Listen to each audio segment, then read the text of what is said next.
Bonjour à tous et puis bienvenue en tout cas dans ce webinaire qui est organisé par le Handipact PACA Corse.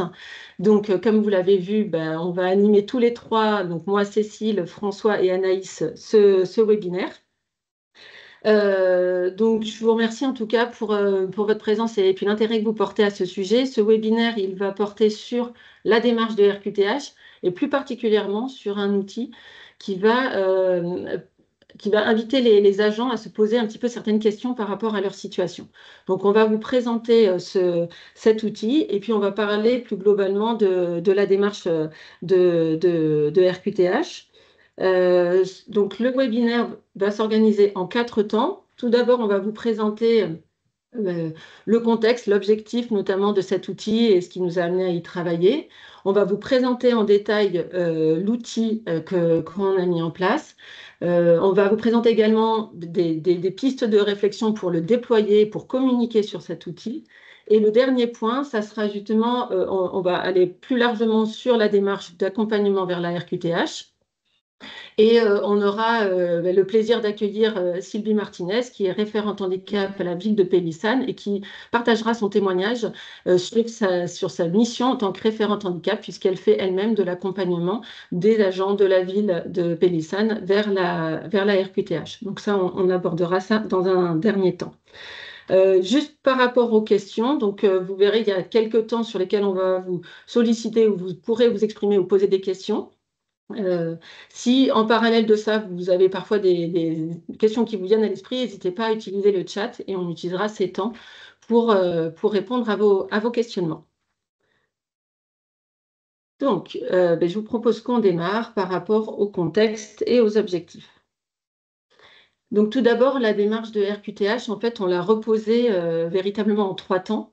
Le premier temps, en fait, souvent dans la démarche de RQTH, on se focalise beaucoup sur quel est l'intérêt de la démarche et comment accompagner les personnes. Et justement, là, on s'est dit que c'était intéressant de remonter, on va dire, un cran un petit peu plus tôt et d'être sur un niveau où on est sur la prise de conscience d'un besoin, c'est-à-dire inviter les agents à, à se questionner sur leur situation et voir est-ce qu'elle pourrait être reconnue comme une situation de handicap. Parce que souvent, en fait, on a fait le constat que les personnes ne savent pas vraiment si elles peuvent être concernées par une situation de handicap. Elles ne se rendent pas forcément compte que leur situation de santé a un impact et pourrait être reconnue comme un handicap. Alors que justement, ça ouvrirait potentiellement pour elles des perspectives d'une meilleure prise en compte de leur situation. Et donc, l'idée, c'est de se dire comment on peut outiller par rapport à ce temps 1 qui est le temps de vraiment de la prise de conscience. Le temps 2 et le temps 3. Donc, le temps 2, c'est plutôt le temps de l'information, c'est-à-dire aussi expliquer quel est l'intérêt de la démarche. Pouvoir rassurer l'agent sur qu'est-ce que ça va changer peut-être d'aller vers une démarche de reconnaissance. Donc, pour cette étape-là, justement, souvent, ça passe par un entretien, notamment avec le référent handicap. Et puis, on va vous montrer par des petites fiches pratiques déjà créées par le passé par le Handipact pour se questionner sur les freins des agents et essayer de lever ces freins. Et le troisième temps, c'est l'accompagnement, c'est-à-dire qu'une fois que la personne a vraiment pris conscience que sa situation pouvait relever d'une situation de handicap et a compris l'intérêt pour elle d'entreprendre cette démarche, c'est de pouvoir l'accompagner justement à monter le dossier parce que parfois c'est complexe ou ça prend du temps. Et donc, ça peut être un des freins. Et donc, pour cette troisième étape, l'outil, c'est le dossier RQTH. Donc, voilà, vous voyez, à chaque fois, il y a quel est l'objectif, la finalité, et puis quels peuvent être les outils qui sont à disposition. Et donc, l'idée de ce webinaire et de notre travail a été de se focaliser sur le temps 1 et cet outil d'autodiagnostic.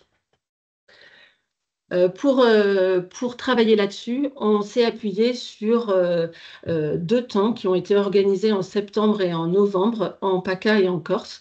Ces événements ont permis de mobiliser des employeurs publics dans le cadre du club des employeurs conventionnés en PACA et dans le cadre d'une réunion de réseau en Corse. Et dans le cadre de cette journée, on a amené les personnes en sous-groupe à réfléchir à quelles pouvaient être les questions qui amèneraient ou qui aideraient un agent à, comment dire, à se questionner sur sa situation et à nourrir, on va dire, la réflexion pour se dire est-ce que ma situation peut être reconnue comme un handicap. Donc, l'objectif de l'outil, c'est vraiment de permettre aux agents, justement, de nourrir une réflexion personnelle et individuelle sur leur situation de santé au travail. C'est aussi de pouvoir identifier les ressources adaptées, c'est-à-dire qu'OK, l'agent va se poser des questions, mais derrière, finalement, quelles sont les ressources vers lesquelles il va pouvoir se tourner? Et puis, en complément, les employeurs ont aussi mis en avant qu'au-delà de se poser des questions, c'était important d'apporter de l'information et de sensibiliser, d'où l'intérêt d'avoir fait une fiche pratique, on va dire, qui permet de lever un peu les préjugés et de sensibiliser sur le handicap. Donc voilà un petit peu les objectifs de cet outil. Donc, en gros, on a créé un outil l'objectif qui est simple à utiliser, qui est vraiment un outil d'aide à la réflexion, qui est construit autour de 15 affirmations où l'agent va répondre par oui ou par non. L'idée, c'est que ça lui prenne vraiment moins de 5 minutes, que ça soit vraiment quelque chose d'assez court et que le résultat lui permette de se dire est-ce que je pourrais potentiellement être concerné ou pas et quels seraient les acteurs vers lesquels se tourner. C'est vraiment l'idée d'avoir un outil qui soit confidentiel et qui permette à chacun de réfléchir individuellement sans craindre que ces données soient ensuite utilisées par qui que ce soit. Donc, c'est vraiment un outil personnel. Je vais vous présenter les 15 affirmations, comme ça vous pourrez voir globalement sur quoi on amène les personnes à réfléchir. Donc, le premier point, c'est j'ai une pathologie ou un état de santé qui génère des contraintes dans ma vie personnelle et professionnelle. J'ai des restrictions d'aptitude qui ont été indiquées par la médecine du travail. Dans mon métier, je ressens une gêne ou des difficultés pour réaliser certaines tâches ou pour atteindre mes objectifs. Mon poste est aménagé ou aurait besoin d'être aménagé pour m'aider à accomplir mes missions. Mon état de santé engendre des difficultés pour me rendre sur mon lieu de travail ou pour faire des déplacements professionnels. Ça, c'est les 5 premières questions.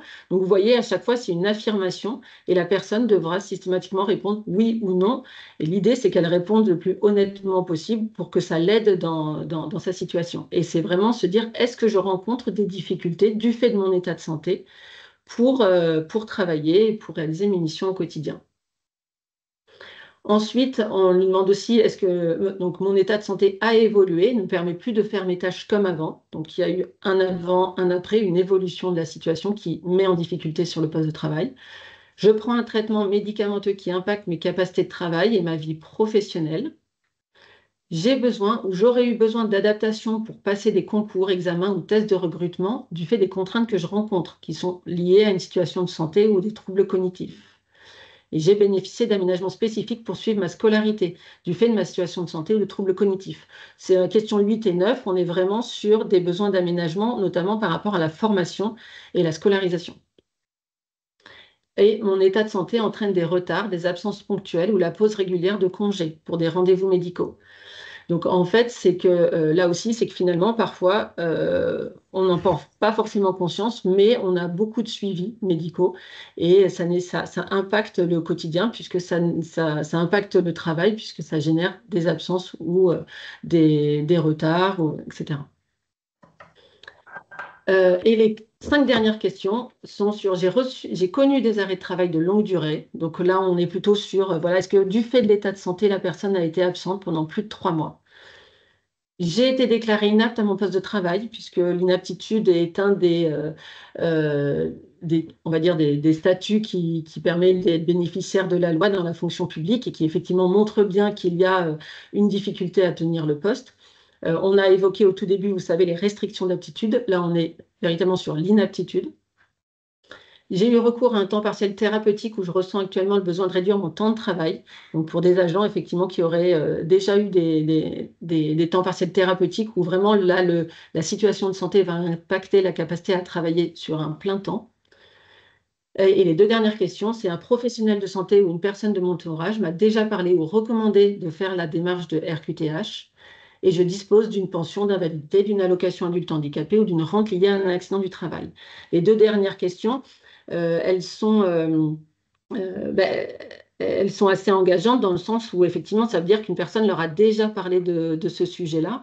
Donc, ça veut dire qu'elles ont déjà été peut-être alertées sur le fait qu'elles pouvaient être peut-être bénéficiaires de la loi. Et sur le 15e point, c'est qu'en fait, elles sont déjà titulaires et bénéficiaires de la loi. En fait, si elles ont une pension d'invalidité, une allocation du temps handicapé ou une rente d'action du travail, c'est qu'elles sont déjà bénéficiaires de la loi. Mais parfois, en fait, on ne sait pas que on peut être bénéficiaire de la loi et notamment titulaire d'une RQTH. Alors, quand on a déjà ces titres-là.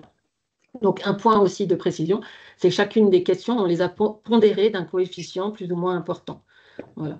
C'est-à-dire que si la personne répond oui à la question 15, c'est qu'automatiquement, elle va avoir la réponse qu'a priori, oui, elle est concernée par une situation de handicap.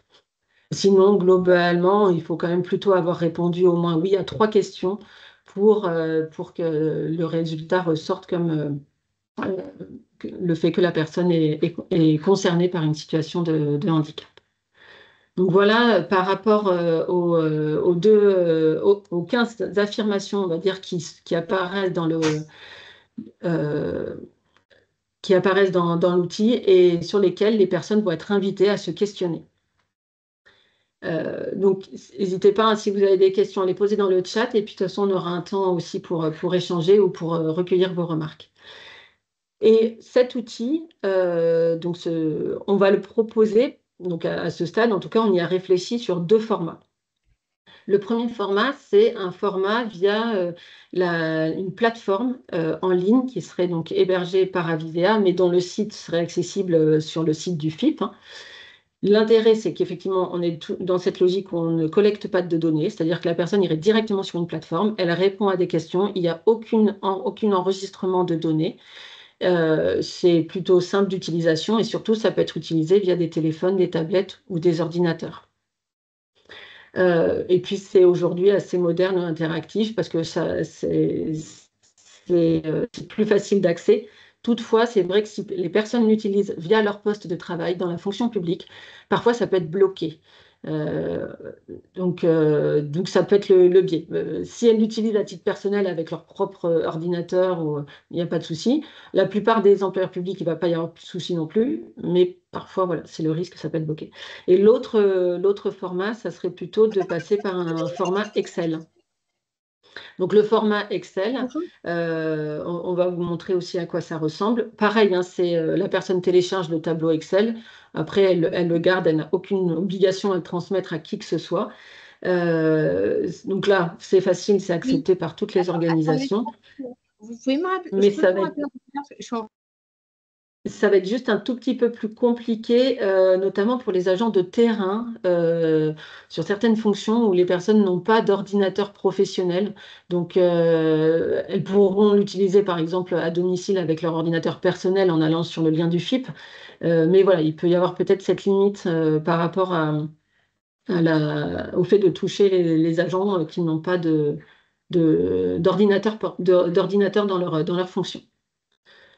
Voilà déjà pour la présentation de l'outil et des supports qui vont être utilisés. Et je vais laisser Anaïs poursuivre. Merci Cécile. Donc là, vous voyez le premier format qui a été présenté par Cécile, donc qui est notre plateforme, qui est la plateforme Win, que vous avez peut-être déjà vu si vous avez participé au challenge concernant les Jeux paralympiques. Donc là, cette plateforme, on aura dessus l'outil de diagnostic. Donc quand on clique sur le lien, on arrive directement donc sur une page où on a uniquement l'outil de diagnostic. Donc c'est un lien de connexion unique que vous pouvez toutes et tous utiliser. Et donc on met à disposition un QR code et on met à disposition un lien d'accès. Et donc, comment ça va se matérialiser? Finalement, on arrive sur une page d'accueil où on nous explique ce qu'est l'outil d'autodiagnostic. Donc, l'idée, là, c'est de donner envie aux personnes de participer. Donc, voilà, on parle du fait que c'est 5 minutes, on parle du fait qu'il y a 15 questions et que finalement, il permet en quelques instants de réfléchir finalement à l'impact éventuel de l'état de santé. Et donc, quand on clique sur commencer sur le test, on a les 15 affirmations qui vont venir s'afficher les unes après les autres. Donc, comme vous le voyez sur la capture d'écran en bas, sur lequel on va venir positionner oui et non. Et ensuite, on arrive sur une page de résultats qui va venir nous dire tout simplement oui, vous êtes potentiellement concerné, ou alors il semblerait que vous ne soyez pas concerné. En revanche, dans tous les cas, on nous communique ensuite des contacts, donc que ce soit côté médecine du travail, en interne référent handicap, RH, pour orienter la personne et que si demain, voilà, elle soit concernée, elle sache à qui s'adresser ou que si elle est concernée à l'instant T, elle puisse prendre contact directement. Donc, on lui donne les clés, mais c'est ensuite à la personne de faire la démarche, bien entendu, de contacter les personnes. Et puis, on a un lien vers le Saviez-vous. Donc, le Saviez-vous, c'est la petite plaquette qu'on va héberger sur une plateforme, aussi au format PDF. Donc, on peut la consulter en ligne, on peut également la télécharger en local pour pouvoir conserver une trace et le partager si besoin. Donc, la plateforme ressemble finalement à ça. Et donc, quand on va aller sur commencer le test, on va voir que ça va s'afficher directement. On a encore un petit sujet de fond d'écran. Mais voilà, les informations vont défiler les unes après les autres. Donc, on voit 1 sur 15 et donc vous retrouvez les éléments que vous a présentés Cécile.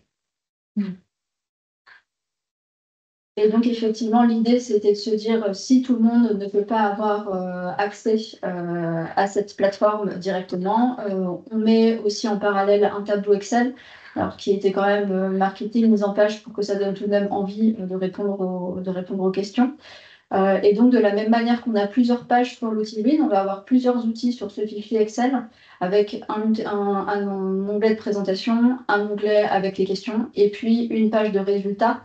Alors, l'idée, c'est qu'on a bien pensé à verrouiller toutes les cellules, mais les personnes auront accès uniquement à la colonne pour pouvoir mettre oui, non. Et derrière, il faut répondre à toutes les questions pour avoir accès à la page de résultats avec des liens qui sont directement sur le fichier Excel, comme vous pouvez le voir. Donc, ça, c'est la page d'introduction. On reprend les objectifs, le guide d'utilisation, démarrer le questionnaire où on retrouve la colonne avec les réponses sur lesquelles on a une liste déroulante. Donc, on peut cocher oui, non. Et donc, une fois qu'on a bien répondu finalement à toutes les questions, on a cet onglet résultats qui va venir se remplir automatiquement. Là, c'est vide puisqu'on n'a pas répondu à toutes les questions. Mais en tout cas, c'est l'idée de l'outil pour qu'il reste finalement suffisamment simple et accessible. Donc ça sera accessible sur le site du FIP et on mettra en plus le PDF qui sera également disponible et aussi téléchargeable. Donc l'idée là, c'était de vous solliciter sur une première question, puisque nous, ça nous intéresse de savoir en termes de format d'outils, sur quel type d'outils vous vous projetez. Et donc, on va lancer le caout pour justement vous demander de vous positionner sur une première question qui est quel format d'outils vous pourriez privilégier. Et donc, il y aurait donc, le format soit avec la plateforme Win, le format avec l'outil Excel ou bien un autre format, tout simplement. Donc là, vous avez normalement sur votre caout directement la question qui s'est affichée. Vous avez juste à cliquer sur le format qui vous semble le plus pertinent.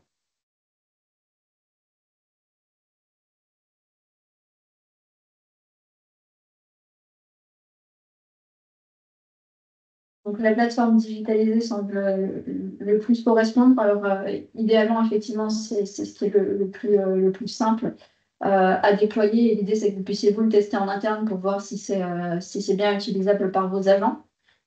On a quand même eu quelques autres formats et quelques réponses dans le chat. Donc, l'idée, c'est que si autre format, en tout cas pour ceux qui ont coché autre format, on va passer à la question suivante.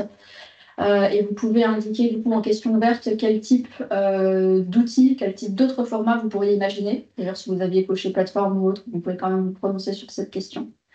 Et donc là, vous avez un champ libre et une fois que vous aurez tapé votre réponse, on va vous inviter à sélectionner le mot qui vous semble le plus pertinent.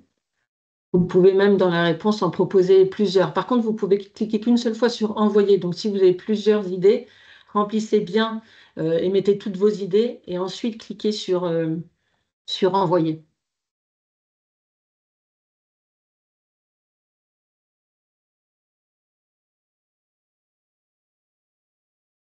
Là, vous allez laisser un peu plus de temps pour effectivement avoir le temps de réfléchir à ce type de format au regard peut-être des publics, des agents qui font partie de vos structures. Si ça ne fonctionne pas, n'hésitez pas à communiquer dans le chat. Il y en a plusieurs qui donnent déjà leurs idées format là. Oui, vous pouvez mettre tous vos mots-clés, vos phrases dans le chat. on consultera ou on prendra le temps de regarder tout ça aussi à la fin. Et puis de toute façon, voilà, il y aura aussi un temps pour vous exprimer si vous avez des remarques par rapport aux questions qu'on vous a présentées au début.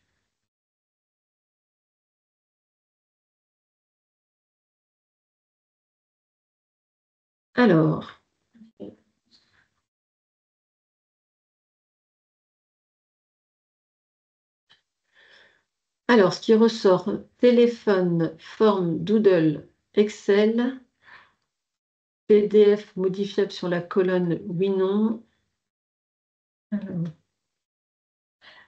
Pour répondre à la question, effectivement, l'outil Win sera effectivement accessible sur smartphone.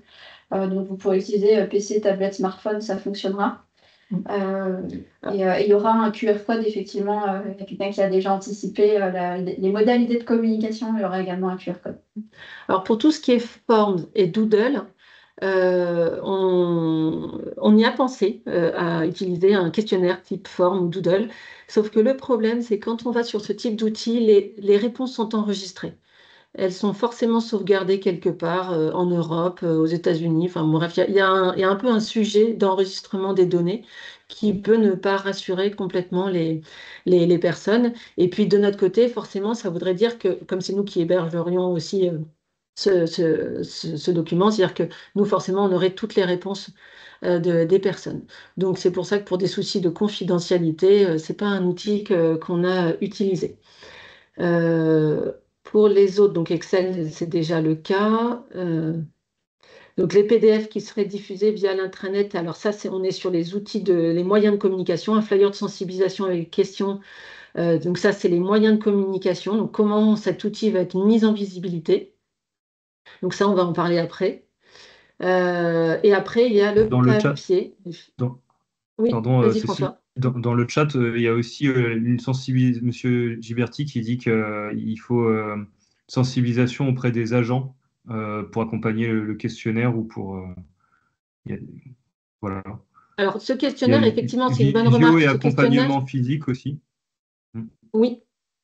Ouais. Quelques autres réponses dans le chat. Visio et accompagnement physique. Entretien personnalisé. Voilà, il y a du présentiel aussi qui revient beaucoup.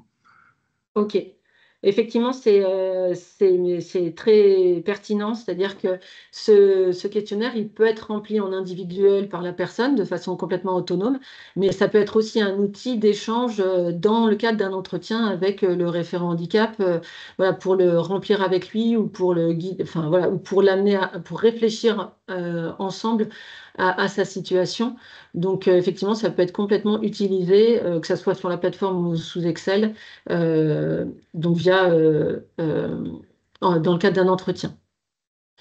Le format papier enfin, le tableau Excel peut d'ailleurs être imprimé pour être coché, on va dire, en format papier, sauf qu'effectivement, les réponses ne s'affichent que quand on est sous le tableau Excel. Sinon, ça nécessiterait qu'on indique, en tout cas, si vous avez répondu à telle ou telle question ou si vous avez répondu 3 fois oui, ça sous-entend telle information. Voilà. Ça nécessiterait de retransformer un petit peu les choses si on devait vraiment utiliser la version papier. Mais si on le fait on va dire en version papier, mais avec un entretien, ça peut être le référent handicap qui finalement va débriefer de lui-même et dire, voilà, au vu des réponses que vous avez données, effectivement, il y a quand même un sujet, il y a besoin peut-être de creuser le sujet, d'en parler avec le médecin du travail ou votre médecin traitant, etc. Vas-y, On François. évoque aussi sur le chat les assistants sociaux qui sont soumis au secret professionnel pour les employeurs publics qui en disposent. Vas-y. Oui, oui, ça peut être Qui avec pourraient utiliser ouais, oui. qui pourraient utiliser l'outil, quoi. Et aussi des temps spécifiques comme la SEPH, peut-être où il pourrait y avoir des diagnostics accompagnés, entre guillemets, proposés aux agents, voilà, avec D'accord. une communication. Ok, bah, effectivement, là, ça ouvre sur la question de la sensibilisation. Donc, hop, ça, on va passer. Et alors, je vais aller rapidement là-dessus pour qu'on puisse ensuite évoquer justement cette question de comment communiquer et relayer cet outil.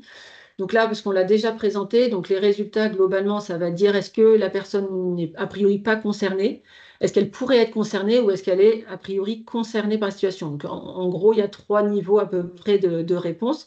On rappelle bien que cet outil ne remplace pas un avis médical, hein, c'est vraiment un autodiagnostic. Si la personne veut aller plus loin, c'est bien sûr avec son médecin. Et derrière, ça va orienter sur justement si la personne est potentiellement concernée, lui rappeler que les acteurs clés ressources seront le médecin du travail, son référent handicap si la structure en a un, ou sinon le service RH, son médecin traitant et la MDPH. Et l'outil qui va être proposé en plus et qui sera téléchargeable par l'agent une fois qu'il a fait le petit test, c'est une fiche qui va permettre d'informer et de sensibiliser pour lever un petit peu les préjugés. Et donc, voici les éléments qu'on a posés pour les préjugés qu'on avait en tête, enfin les idées reçues qu'on avait en tête et qu'on s'est dit qu'il était important de lever. Donc, le fait que ça peut freiner l'évolution professionnelle, le fait que tout le monde serait au courant de la situation, le fait que la personne dit qu'elle n'a pas besoin de reconnaissance parce qu'elle n'a pas besoin d'aménagement, le fait qu'elle ne se considère pas handicapée, elle peut être malade mais pas handicapée, le fait que ça va bloquer l'accès à des crédits bancaires ou que ça prend trop de temps.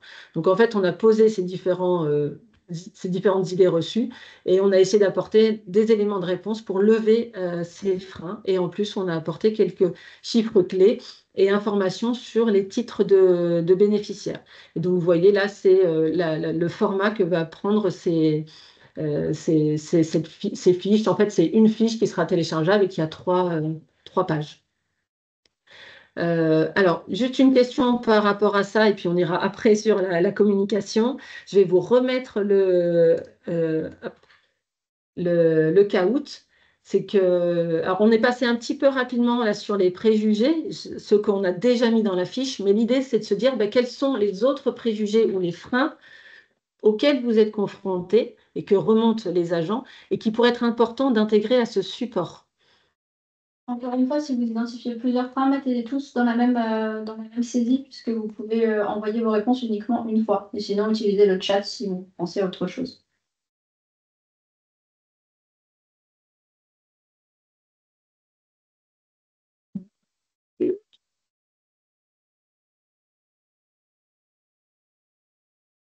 Donc, juste pour rappel, nous, on a déjà mis comme frein donc, le fait que ça risque de freiner l'évolution professionnelle, ça risque de mettre tout le monde au courant. Le frein aussi lié au fait que la personne pense ne pas avoir besoin d'aménagement. Le fait qu'elle considère qu'elle n'est pas en situation de handicap parce qu'elle n'est pas en fauteuil roulant, ou le fait qu'elle considère qu'elle est malade mais pas en situation de handicap, puisqu'elle elle ferait alors la distinction entre maladie et handicap. Le fait aussi que ça peut bloquer l'accès à des crédits bancaires et le fait que ça prend trop de temps. Donc ça, c'est déjà les éléments les idées reçues ou les freins à la reconnaissance qu'on a identifiés, qu'on a posés dans la fiche. Et l'idée, c'est que vous puissiez éventuellement exprimer d'autres freins qui vous paraissent importants et qu'il faudrait peut-être qu'on ajoute à notre fiche pratique.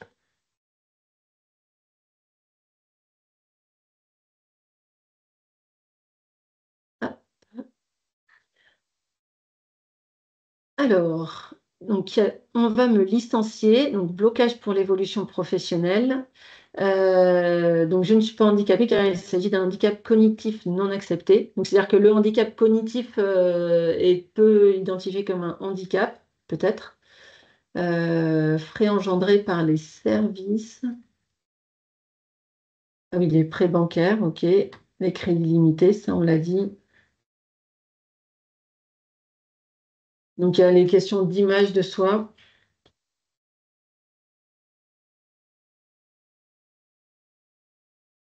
Donc, il y a pas mal de choses qui continuent à arriver. Donc, on a le regard des autres, le fait que c'est un handicap invisible, ou le regard de la famille aussi.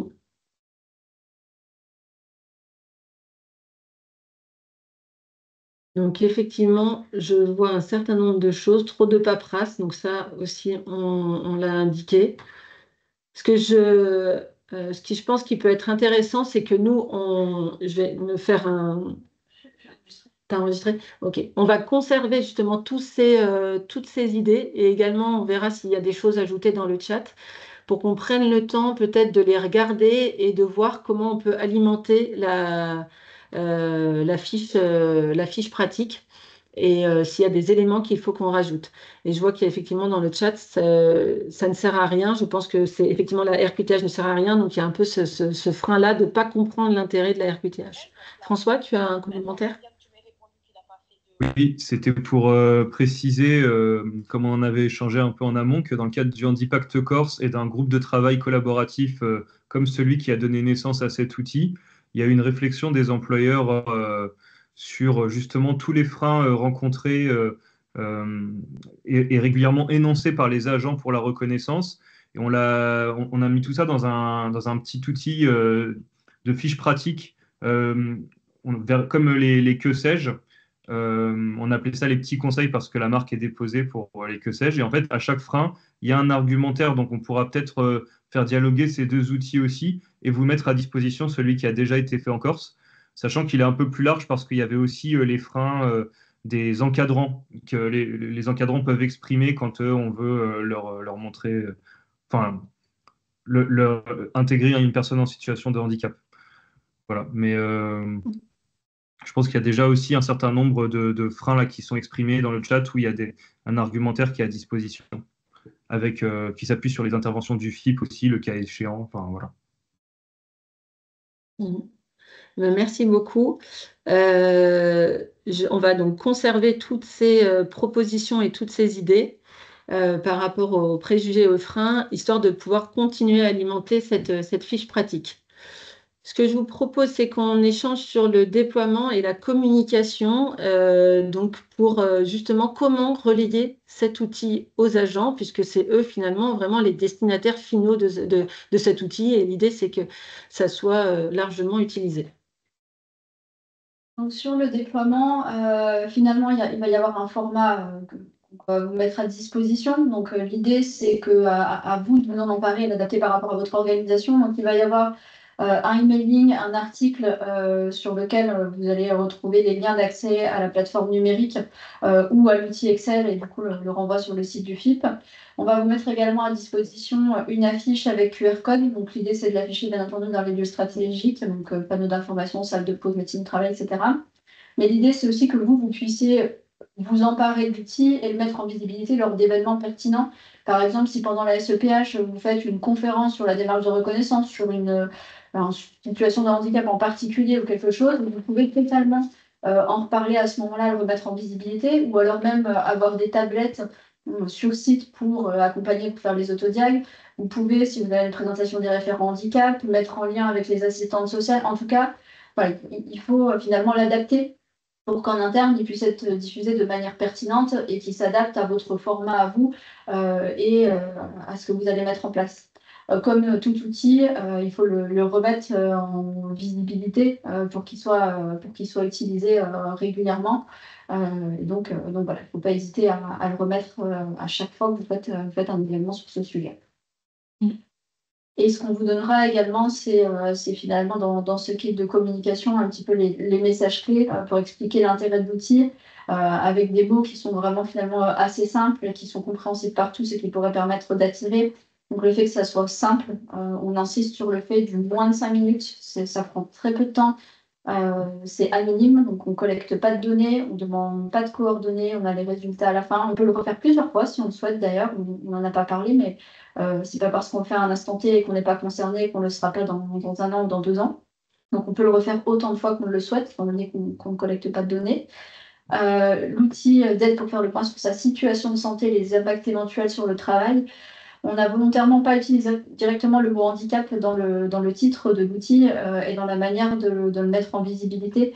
On a mis faire le point sur sa situation de santé, l'impact éventuel sur le travail, parce que derrière, effectivement, ça permet de dire qu'on peut être concerné, mais on n'est pas obligé de communiquer directement sur le mot handicap pour que des personnes, justement, qui ont un petit peu ces freins se sentent concernées tout de même et fassent l'outil.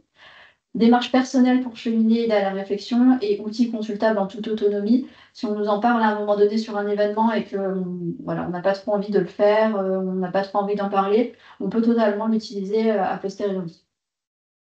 Et puis, dans le kit global mis à disposition sur le site du FIP, donc vous aurez l'outil Excel et le lien sur la plateforme Win, comme ça vous pourrez choisir ce qui est le plus simplement diffusable chez vous. La fiche Le saviez-vous, donc encore une fois, vous pourrez télécharger ou mettre à disposition le lien, et puis tout ce qui est affiche et mail d'information qu'on vous a présenté juste avant. Alors, là, on finit justement ces 3 premières parties où on vous a présenté en détail l'outil, la fiche pratique, les moyens d'y diffuser. Après, on va aborder justement notre dernier point. Est-ce qu'avant ça, vous avez déjà peut-être des questions, des remarques à la fois par rapport à l'outil ou aux moyens de déploiement proposés? Voilà, soit dans le chat, si François, je ne sais pas s'il y a eu des choses au fil de la présentation qui ont émergé, ou là maintenant, si vous avez des remarques à nous partager en direct, n'hésitez pas. Je les ai dit un petit peu au fur et à mesure, mais j'aurais bien questionné un peu plus Monsieur Giberti sur. Il a parlé de la fracture numérique en premier, en disant qu'il fallait surtout s'atteler à réduire la fracture numérique. Je voulais bien savoir ce qu'il pensait par, par ça, enfin ce qu'il entendait, parce que c'est vrai qu'il y a des problématiques qui sont constatées collectivement dans le chat. Par exemple, les déserts médicaux ou le manque de médecins du travail, ça malheureusement, on n'a pas forcément nous les leviers pour améliorer ce point-là. Donc on est obligé de trouver d'autres idées. Enfin, ou des moyens d'élargir peut-être. C'est pour ça que quand on parle c'est intéressant de parler des assistantes sociales ou peut-être des infirmières ou infirmiers qui peuvent accompagner aussi. Je ne sais pas si Monsieur Giberti m'entend.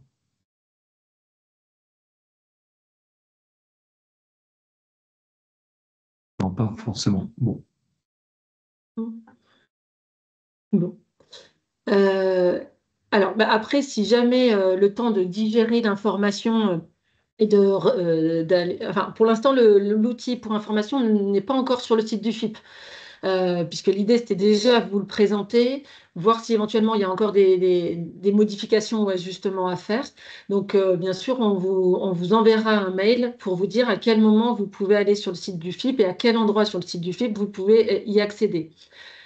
Si à l'issue de ce webinaire, il y a des choses qui finalement vous reviennent à l'esprit ou des questionnements ou des précisions, vous pouvez aussi nous envoyer un mail sur le site, sur l'adresse Handipact pour nous faire part de vos remarques voilà, à froid. Donc, n'hésitez pas. L'outil, effectivement, sera accessible alors pour toutes les personnes finalement qui veulent l'utiliser. On parle des services médico-sociaux, tout le monde pourra utiliser l'outil. En interne, à vous de le diffuser finalement aux acteurs qui vous semblent pertinents.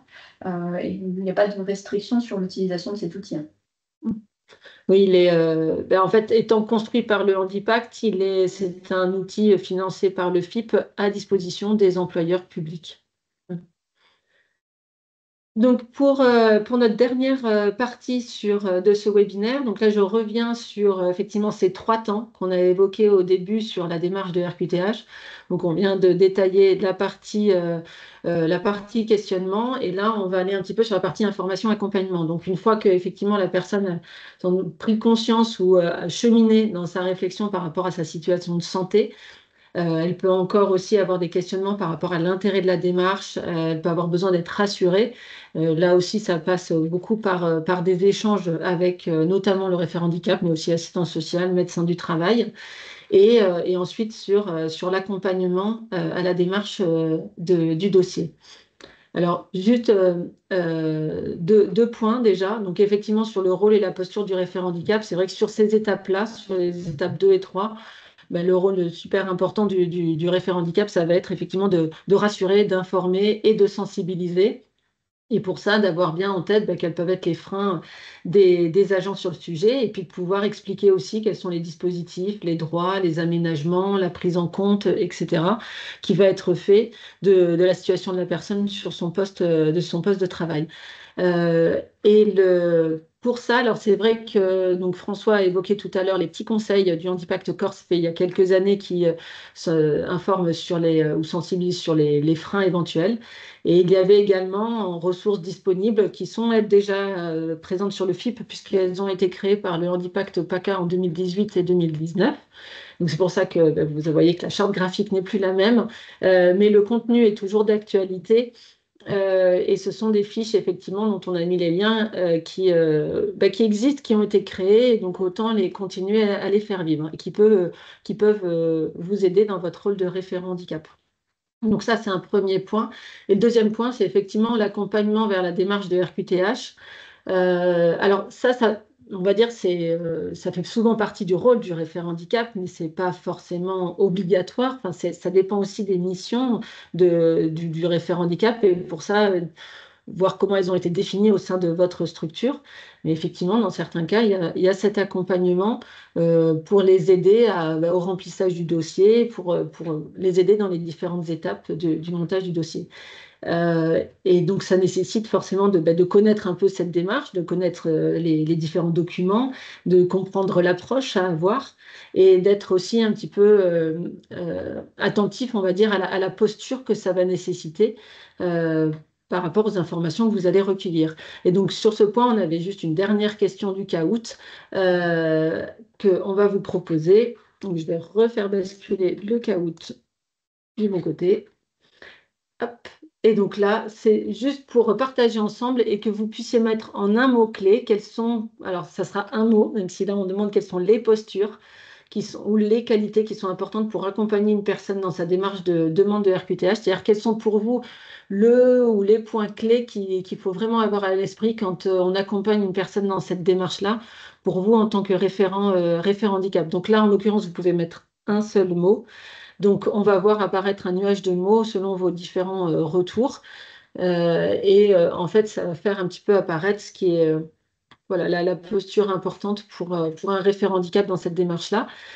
Et à la suite de ça, donc, effectivement, on pourra avoir le partage et le témoignage de la mairie de Pélissane sur l'accompagnement des agents.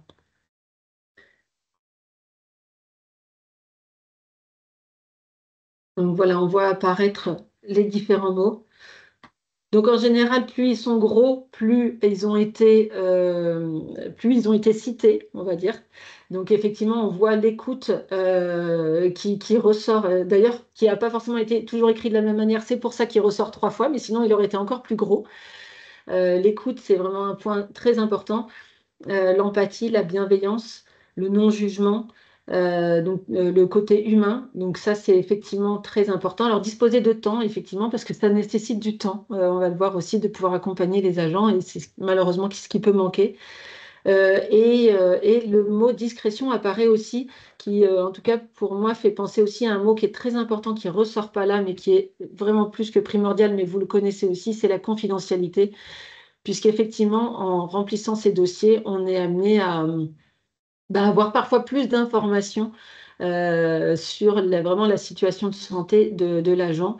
Et ce sont des données à utiliser avec précaution, puisqu'effectivement, ce qui est important pour l'employeur, c'est surtout de se concentrer sur les conséquences que ça a que la situation de santé a sur le travail pour pouvoir réfléchir aux aménagements. Mais en remplissant ces dossiers, parfois, on va plus loin que les simples conséquences et on a des informations médicales. D'où l'importance, effectivement, de la confidentialité à avoir à l'esprit. Alors, pour quasiment dernier point effectivement de notre matinée, de notre webinaire, ça va être, donc je vais donner la parole à Sylvie Martinez, qui a très gentiment bien voulu partager son témoignage, qui est assistante de prévention et référente handicap à la ville de Pélissane, qui est un employeur conventionné et qui va justement nous partager comment Sylvie, vous avez mis en place cet accompagnement vers la RQTH auprès des agents de la mairie de Pélissane. Est-ce que vous pouvez nous raconter ça? Je vous laisse la parole. Bonjour à tous. Alors effectivement, nous avons conventionné avec le FIP en 2021. Donc, on a pu quand même bénéficier d'une petite dérogation parce que nous avons que 250 agents dans notre collectivité. Donc c'est parti de là quand même de vouloir développer la politique handicap de la ville. Donc ce conventionnement, il a été signé donc en 2021 jusque pour la période 2021-2023 et vient d'être renouvelé cette année. Alors la première des initiatives qui a ouvert le conventionnement, c'est ma nomination en fait. C'est la nomination d'un référent handicap qui était une fonction que j'occupais déjà un petit peu en fait, officieusement, en étant interprète en langue des signes mais en fait, voilà, vous m'entendiez pas? Oui, si on vous entend bien. OK. Donc voilà, la première des choses, ça a été, de nommer un référent handicap, au sein de la collectivité, donc moi en l'occurrence. Donc ça a été, tout est parti de là, en montant un premier dossier de FIP pour faire du maintien dans l'emploi, au départ de certains de mes collègues, dont j'avais besoin d'aménager le poste avec l'évolution de leur handicap. Donc c'est parti de là. Donc c'est ce qu'on a fait. On a été approchés, dans un deuxième temps par une entreprise de communication qui nous a, considérablement, aidés, qui s'appelle, B-Bird. B comme bee, bird comme, l'oiseau et qui nous a accompagnés en fait, tout au long de la première année avec, des campagnes, de sensibilisation et enfin complètement, clé en main, hein, dans un premier temps, pour, sensibiliser en fait nos agents, à la reconnaissance RQTH. Donc moi je suis très intéressée par votre outil parce qu'en fait, il m'aurait bien aidé. Il m'aurait bien aidé parce qu'au départ, ça a été, compliqué pour moi. Après cette première campagne de sensibilisation qu'on a complètement, adaptée à notre commune, en mettant, justement, en sur cette affiche qui a été diffusée dans tous les services, avec, mon nom, avec mon numéro de téléphone, vraiment l'invitation, voilà. L'invitation, voilà l'affiche, l'invitation aux agents de revenir vers moi et à partir de là, en fait, ça a été, ça a vraiment ouvert, j'aime bien dire que ça a ouvert la porte de mon bureau parce que suite à cette affiche, tout simplement, ça a vraiment ouvert, la porte de mon bureau et les agents sont revenus vers moi. Alors des agents, qui justement avaient fait déjà un premier autodiagnostic et qui, savaient que peut-être ils pourraient bénéficier, mais qui n'en étaient pas sûrs et qui donc sont revenus vers moi pour faire une première demande de RQTH. D'autres qui sont revenus vers moi qui avaient, la IRQTH et qui en fait ne l'avaient, pas du tout, s'en étaient jamais servis et même le service RH n'était pas du tout au courant qu'ils en avaient une. Donc je les ai invités en fait à la faire reconnaître et derrière ça a déclenché, toute une démarche d'aménagement de poste, pour certains, de déménagement de bureaux pour d'autres. Enfin finalement des choses, assez simples qui ont été, réalisées, sans aucune, aide, financière, qui ont été juste des aménagements de postes, des petits réajustements, pour certains et qui ont tout changé en fait, dans leur quotidien. Donc voilà, il y a vraiment des choses qui sont sorties de finalement de mettre un coup de projecteur sur le fait que, en tous les cas à Pélissane, déclarer son handicap, c'était une démarche qui était possible et qui était, plutôt bien accueillie. Après Est-ce que, effectivement, juste- oui? justement, avec quels acteurs peut-être et ou services avez-vous travaillé en collaboration pour accompagner les agents vers la FQTH? Alors, moi j'ai travaillé, tout particulièrement avec la directrice du service du CCAS de la ville, qui est donc, en plus, par chance, juste en dessous de mon bureau, puisque nous sommes dans le même bâtiment. Le service RH et le service CCAS, nous, est dans le même bâtiment.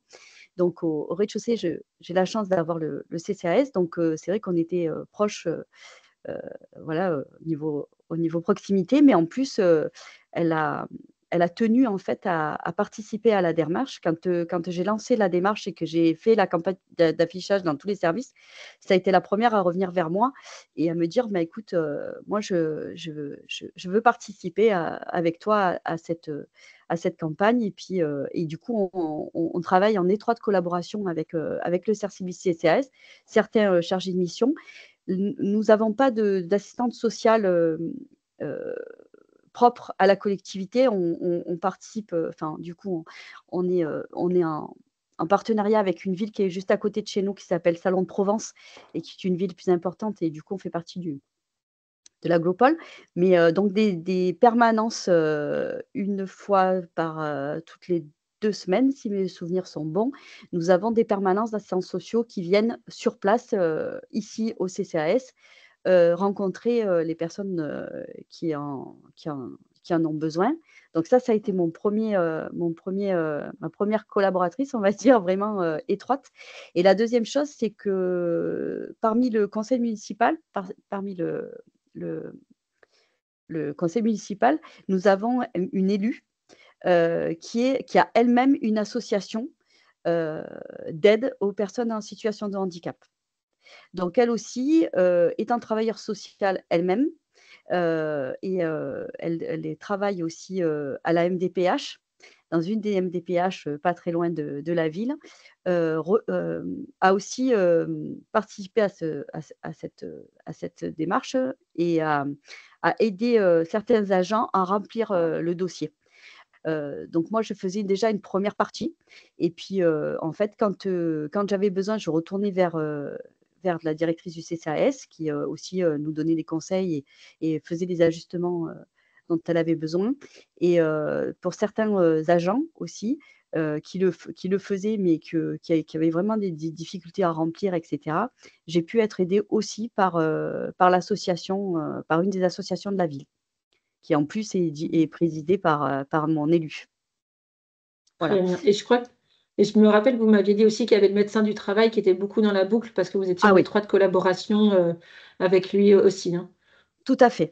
Alors, ça, c'est vrai que j'ai la chance, parce que je sais que c'est pas toutes les collectivités qui ont cette chance, mais j'ai la chance d'avoir un médecin du travail, heu, auprès de nous et toutes les démarches, RQTH, enfin tous les dossiers, que ce soit des dossiers, de première intention ou des renouvellements ou et de toute façon toutes les préconisations et restrictions que le médecin du travail peut annoter, me sont directement,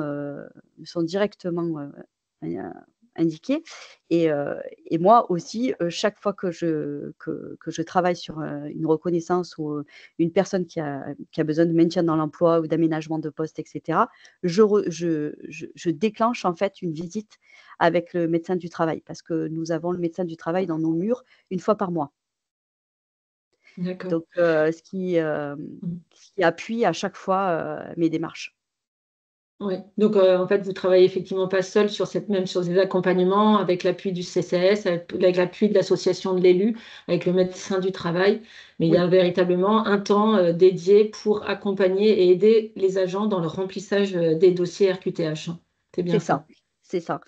Et ce qui a été Et fait aussi, c'est oui, des permanences. Le service RH et mon directeur des ressources humaines, hem, vu ce que ça a déclenché, derrière, en fait, a proposé d'ouvrir des demi-journées de permanence, directement à mon bureau qui sont ouverts, par service. C'est-à-dire que, on organise en fait des 3 matinées, ça c'est, 3-4 matinées, 4 matinées de permanence, qui sont don notifiées, à tous les chefs de service, de façon à ce que les agents puissent, se déplacer jusque vers moi, pendant leurs heures de travail. Donc ça, par contre, c'est préétabli, c'est organisé, ça a été, validé par l'autorité, par monsieur le maire. Et ça, c'est quelque chose que je fais 2 fois par an. Mmh. Oui, et Voilà. ça montre bien l'appui nécessaire effectivement de la direction pour Ah oui, notamment donner du temps et libérer du temps aux agents oui. pour se rendre justement à ces permanences au cours desquelles ils peuvent vous poser des questions, vous rencontrer, etc. Donc ça montre aussi l'importance de l'appui de la direction dans ces Oui. politiques handicap pour pouvoir engager véritablement des actions qui vont permettre de faire bouger les lignes. Et j'avais une dernière question avant de conclure. Donc, c'est justement par rapport à la démarche de RQTH en elle-même, est-ce il y a des choses à savoir selon vous, des points d'attention, des conseils que vous auriez à partager sur cette démarche de RQTH quand vous accompagnez les agents? J'ai vu plein de mots qui me plaisaient beaucoup comme bienveillance, écoute, confidentialité, je pense qu'il y a rassurance aussi, je crois que peut-être la qualité que j'ai eue, quand j'ai pris ce poste, et quand j'ai commencé à faire cette, campagne de sensibilisation, c'est de rassurer les agents de toutes les peurs de venir déclarer son RQTH à Pélissane. Parce qu'effectivement, il y a encore tous ces préjugés. Encore ce matin, j'ai un agent qui vient de me dire qu'il n'avait pas renouvelé sa RQTH parce qu'il voulait rester dans le service où il était. Et aujourd'hui, il revient de 5 mois d'arrêt, maladie, justement, pour des problèmes, de dos qu'il avait déjà. Et en fait, voilà, sa RQTH, il l'a pas renouvelée. Il avait peur que le fait de la renouveler, ça le freine dans son évolution professionnelle. Il voulait pas changer de service. Donc il y a rien qui a été aménagé pour lui. Et aujourd'hui, encore ce matin, finalement, je vois à quel point, j'ai encore du travail. Mhm. Encore du travail, effectivement. Mais, je pense que enfin, le déploiement de la politique handicap, auprès de l'autorité, par les référents handicap et soutenu par le FIP, c'est la clé. C'est la clé. Mais c'est vrai qu'il y a encore des employeurs, même publics, moi j'ai certains de mes collègues, hein, avec qui je travaille, des villes aux alentours, qui arrivent, difficilement à faire, conventionner leur ville, parce qu'il y a encore des freins comme ça. Mais Mhm. bon, on y travaille. Ben, merci beaucoup, Sylvie, pour votre témoignage. Et effectivement, c'est vrai que souvent, un des points qui était mis en avant, c'était le temps, besoin de temps Oui, pour accompagner. Pour avoir ce temps, il faut avoir effectivement une fonction de référent handicap. Il faut avoir du temps qui a été dédié par la direction, que l'employeur soit conventionné ou non. oui. Donc, effectivement, c'est un point clé. Merci beaucoup pour ce partage qui montre effectivement que l'accompagnement vers la RQTH, ça fait aussi partie des missions du référent handicap. En quelques mots, effectivement, la démarche de RQTH, effectivement, c'est tout un dossier à compléter avec Oui, une partie administrative, avec une partie médicale, et que ce dossier doit être envoyé à la MDPH en faisant bien effectivement une copie avec une pour copie, pouvoir avoir. l'accusé de réception. Oui, exactement, l'accusé de réception, la copie. Et effectivement, ça peut prendre, là, on met entre 3 à 9 mois parce qu'effectivement, ça dépend vraiment des départements et parfois les délais sont longs. Mais la démarche en elle-même, surtout quand elle est accompagnée, n'est pas forcément si complexe, mais elle peut être derrière un petit peu longue au niveau des délais d'attribution et d'où l'importance d'anticiper. Donc, merci beaucoup à vous, Sylvie. Peut-être y a-t-il des questions ou voilà, par rapport à ce webinaire, par rapport à tout ce qui s'est dit, si vous avez des remarques à partager, peut-être des expériences personnelles d'accompagnement vers la RQTH, n'hésitez pas.